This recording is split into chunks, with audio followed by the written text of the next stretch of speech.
Fishbone, Ishikawa, or foreign analysis. Sounds complicated, right? Don't worry. In this video, I will make it simple and you will understand what are they and how to use them. First of all of these three names are same, so you can use any of them. But in this video, we will use Fishbone, which is the most common one. This is a brainstorming tool to identify and categorize potential factors of a problem under specific factors. They are man, machine, material, method, and environment.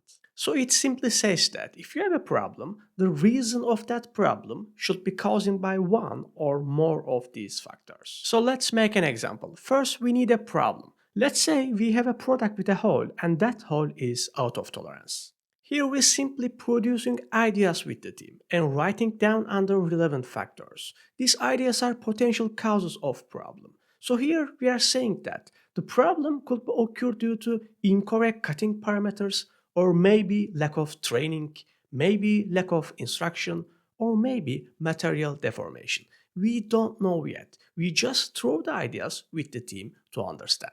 So if one of the potential causes is lack of training, you can simply check the training condition of that specific operator. If the training is done, then you don't have to worry about this because the issue didn't cause by that. You can just eliminate this item from the fishbone. And when you do this for all, the remaining ones will be your real or contributing causes. Fishbone is a brainstorming tool to identify and categorize potential causes of problem.